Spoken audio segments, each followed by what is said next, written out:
माननीय सांसद असाउद्दीन अंसारी जी। ओवैसी जी। Madam chairman, आपका बहुत बहुत शुक्रिया। मैं इस बिल की मुखालिफत में खड़ा हूं और मोहतरमा, मैं आपको एक बात यहां पर ऐवान को बताना चाहूंगा कि जब हमने संविधान को बनाया था, जो बन रहा था संविधान।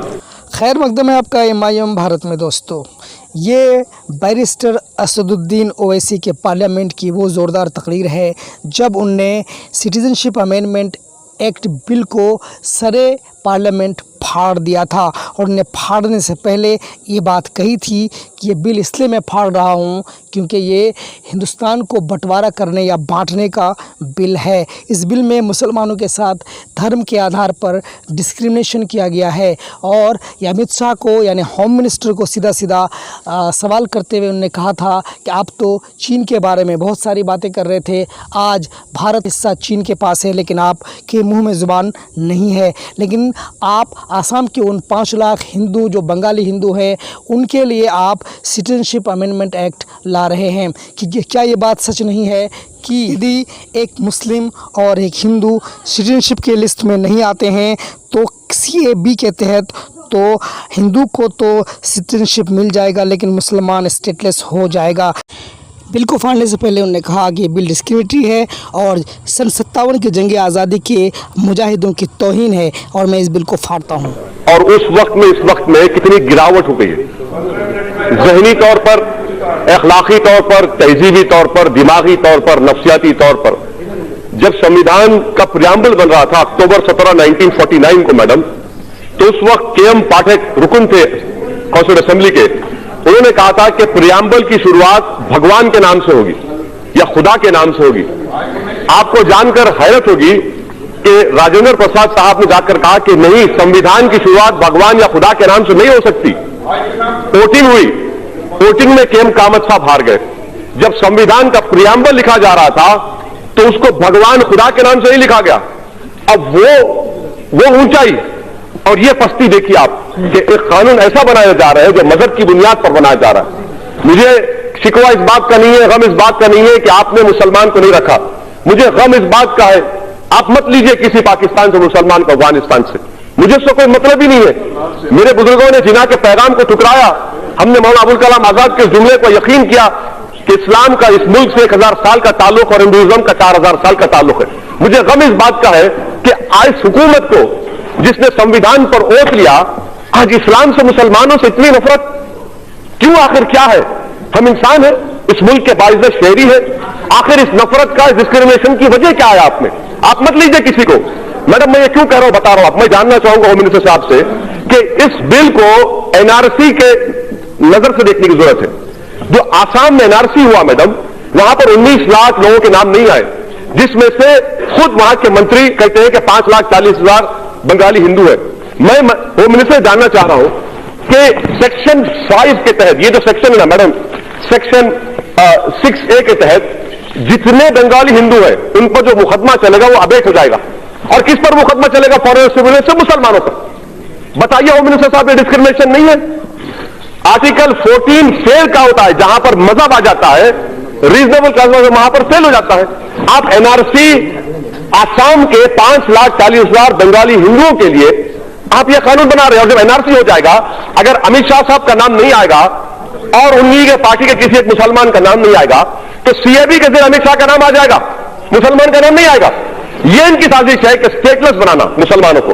और मैडम, मैं इसकी मजम्मत करता हूं। हमारा हाल आप ये करके रख दिया है कि तूफान में, किश्ती में, तासुबियत की, फिरका परस्ती के तूफान में बगैर मल्ला के हमको किश्ती में डालकर छोड़कर साहिल पर बैठकर सब तमाशा देख रहे हैं। मगर याद रखो, ये तमाशा देखने वालों, ये कश्ती साहिल को पहुंचेगी और इंशाअल्लाह ताला हम कश्ती जलाकर जमहूरी अंदाज में अपने आप को हासिल करेंगे।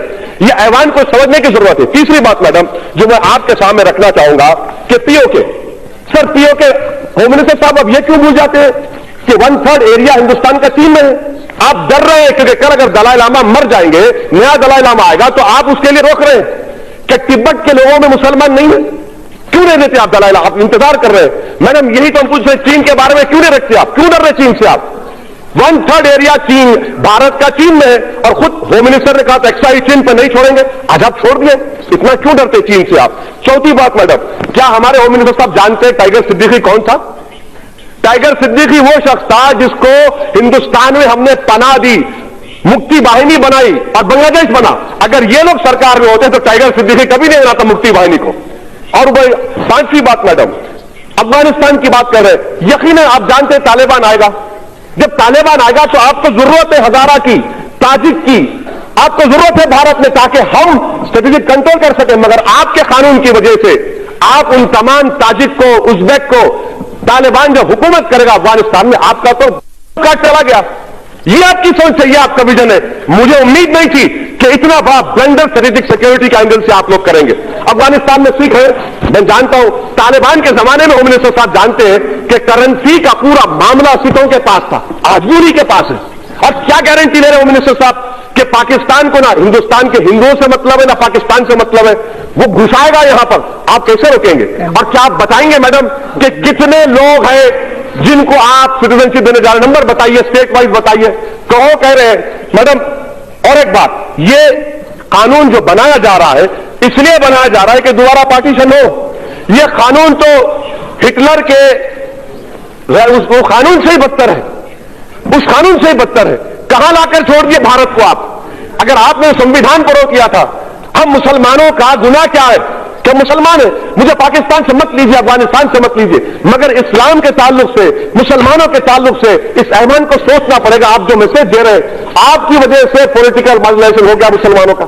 आप तो उनको दबा रहे हैं, उनके सीने पर पैर रखकर आप कह रहे हैं कि अब तो इस मुल्क का बाइज़ शहरी नहीं बल्कि तो स्टेटलेस बनाया जाएगा। इसीलिए मैं कह रहा हूं मैडम कि ये एक और एक पार्टीशन होने जा रहा है। मैडम मैं आपको कहना चाह रहा हूं, अंग्रेजी में कहावत है कि those who do not learn from history are condemned to be repeated. Sri Lanka के 10 लाख तमिलियंस मद्रास में, तमिलनाडु में हिंदू नहीं है क्या? खत्म कर, नेपाल में मधेसी नहीं, हिंदू नहीं है, बताइए। अच्छा मैडम ये होम मिनिस्टर साहब बता दीजिए कि म्यांमार में चिन, काचिन, अरकान, अरे चंद साल तक ऑल इंडिया रेडियो पर काचिन का रेडियो सर्विस चलता था। ये चिन लोग क्रिश्चियन है म्यांमार के, आप इंतजार कर रहे हैं, क्या इंतजार कर रहे हैं? कौन सा स्ट्रेटेजी आपकी? हर एतबार से फेलियर साबित होगा मैडम। इसीलिए मैं इस बिल की मुखालिफत करता हूं। ये हिंदुस्तान के संविधान के खिलाफ है और ये उन लोगों की तौहीन है जिन्होंने इस मुल्क को आजाद करवा तो 57 की जंग आजादी हो या 1910 में। महात्मा गांधी कैसे महात्मा बने मालूम मैडम? उन्होंने साउथ अफ्रीका के नेशनल रजिस्टर कार्ड को फाड़ दिया था, जला दिया था। इसीलिए जब महात्मा ने फाड़ा, मैं इस बिल को फाड़ता हूं। ये हिंदुस्तान को तोड़ने की कोशिश कर रहा है।